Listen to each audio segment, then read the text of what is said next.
Celtics training camp is underway, and Joe Mazzulla is making some big changes for this upcoming season. But the biggest change we all know is that Jason Tatum will not be out there on the court. And I think he really, really wants to be out there. If you see this picture of Jaylen Brown rising up for a jumper in the Auerbach Center, there's a player over there in the weight room. He's kind of lurking. Yeah, that's JT. He's dying to be out there on the basketball court. So if you are dying for JT to be out there on the court as well, go down below, smash the thumbs up icon, and we'll talk about the changes that Joe Mazzulla is going to make on today's show.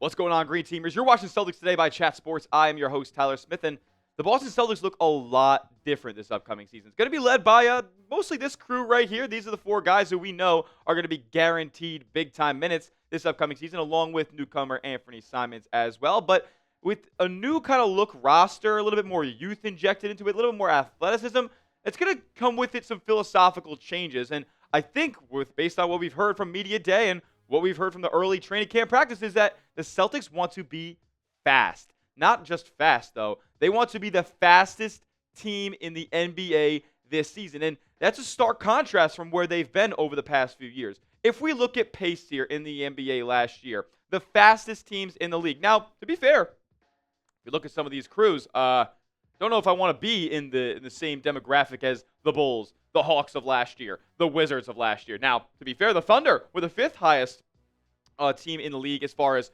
possessions per game. That's what this number is here. Possessions per game total. The Thunder were 5. They won the NBA title. The Grizzlies, they were number 1. They made the playoffs. So there is a little, selectivity when it comes to how fast you want to be. It comes down to execution, which we know that the Grizzlies and the Thunder were much better at than these three units here. But then if we look at the slowest teams in the league from last season, well, we were one of them. The Celtics were 29th in the league in possessions per game at only 96. So less than 100 possessions per game. I think the C's want to be above that mark this season. And what's that going to take? That's going to take pushing the pace. And it makes it a little easier when you don't have 39-year-old Al Horford demanding him to run up and down the floor. Or Drew Holiday, 34 years old. You're running him, asking him to do wind sprints left and right. Kristaps Porzingis, who we know probably shouldn't be doing wind sprints of any kind for long stretches. So now that they have a little bit more athleticism, a little bit more youth injected into the team, that's going to change the outlook of this roster as far as how they want to approach both offense and defense. We'll talk about the defensive side in a little bit. Let's start on the offensive end. Here's what Mazzulla had to say. Whatever your roster is, you try to play to its strengths and what wins night in and night out over the course of the NBA season. The league is always changing, so you have to stay on top of the trends. And that is kind of where the league is trending at this point. High volume, just as many possessions as you possibly can. And it's crazy because I kind of thought that's how the Celtics have been running over the last few years, but it is really just the volume of three-point attempts that they've gotten up. It's not the pace. It's just the sheer number of shots that they get up from the outside. But it looks like the guys on the court are buying into this new kind of pace, push the pace, push the tempo, get up and down. Like once the ball's off the rim, then we're running. It doesn't really matter who has it. We're pushing, and that's the name of the game. Looks like the guys on the team are buying into that mentality, and we're going to tell you who exactly who spoke on the new Celtics philosophy in just a moment. But make sure you are subscribed to the channel because we're going to watch this Celtics team in action this season right here on the channel. We'll be doing live watch parties for your Celtics this upcoming season, and we'll be giving you videos every single day on the channel, updating you with all the latest news and rumors. So make sure you are subscribed to the channel and you turn your notifications on so you never miss a moment around your Boston Celtics right here at Celtics Today. All right, Payton Pritchard was the first one to speak on this new kind of Celtics philosophy here, and he said, I definitely think that we need to adapt. We do not have the same team, a lot of different players. I think we need to play a lot faster. It's a great opportunity for the new faces to show what they're capable of doing and helping winning. It benefits the players that are going to be on the court right now for us, like me, Derrick White, Jaylen Brown, and them, getting up and down the floor quick, getting into early offense and create havoc for teams. And we're best in that area. So that's why we should emphasize it and play early and fast. You see that it's like sometimes those are the best shots rather than waiting for the end of the shot clock. Look, most of the Celtics' success last season came in the half court, right? They have elite decision makers. They have elite basketball IQ talent on the floor for them last season. Holiday, Tatum, Horford, Porzingis, like those guys are all always knowing where each other are on the basketball court. So it's okay to take long possessions out there. But with this new team that we know objectively just does not have as much basketball skill and talent as the last two seasons rosters did, They need to be able to run teams out of the gym. They need to be in better shape. Like it's kind of like a high school basketball mantra where you're matching up against a team that they may be way much better shooters than you. They may be much better ball handlers than you. But if you can outwork them, if you can outrun them, if you can literally make them want to not play anymore, then you are going to have some success. Now, this doesn't mean play recklessly. Doesn't mean hawk up shots and 20 seconds left on the clock just for the sake of getting possessions up there. No, execution absolutely has to be a part of the equation. And newcomer Luka Garza, he knows that. He said this. Obviously, I wasn't there last year. All I know is what we're putting in now and the structure that we've been working on.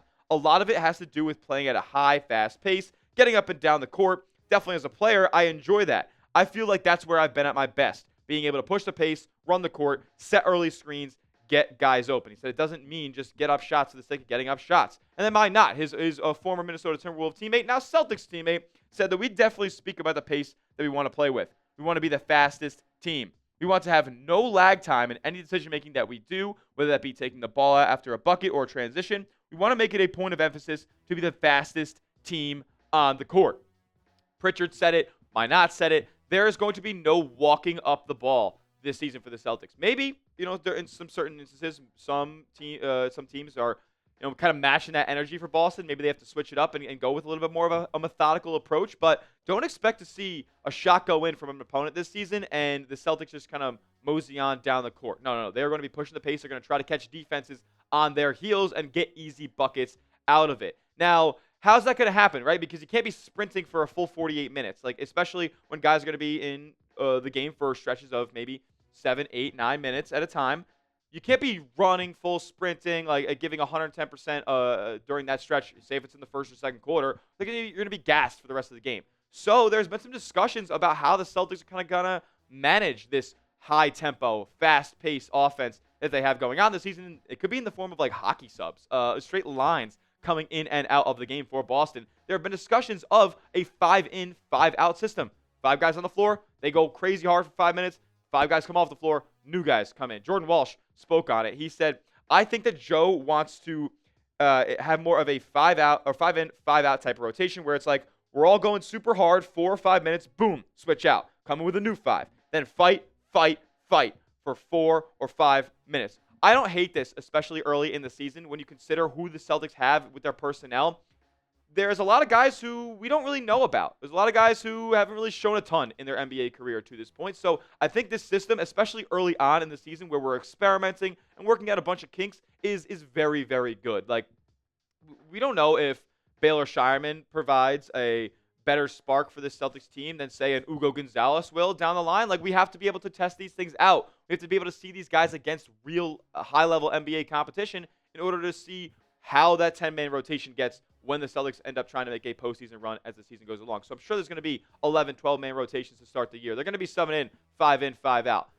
Hopefully, as the season goes along, we see a little bit less of that. But for now, I don't mind it at all. Let's talk about the defensive side of the ball a little bit, too, in just a moment, because it's not just pushing the pace on the offensive side of the ball for Joe Mazzulla. He says he wants to push the pace defensively as well. And I didn't really know what that meant until I read how he explained it. So we'll tell you that in just a moment. First, though, get hooked up with these awesome Celtics hats as gift-giving season is on the horizon. This corduroy one is pretty dope with the Celtics script. What about this little 90s era, like, kind of design with the cream top, colored brim as well with the rope in the middle? I like that one a lot. What about the khaki version right here? They're all at this link right here, chatsports.com/Celtics hats. These are not the only hats on the site as well. All of them at this link right here, chatsports.com/Celtics hats to get yours today. A bunch are on sale as well, and that link is in the comment section and description of today's video. Rep your guys in green on the dome today. All right, Joe Mazzulla said this. It's not just an offensive term as far as pushing the pace goes. He says it's a defensive term. How can you create pace defensively? How can you make guys uncomfortable? How can you make them play faster? How can you make them make more decisions over the course of a possession and over the course of a game? And then using your physicality and your activity, which I think the guys have done a great job of over the first couple days of practice. Let's talk about the first couple days of practice for your Boston Celtics real quick, because Sam Cassell, who's been in the NBA as a coach, as a player for 34 years, says this is the toughest one, the hardest start that he's ever been a part of.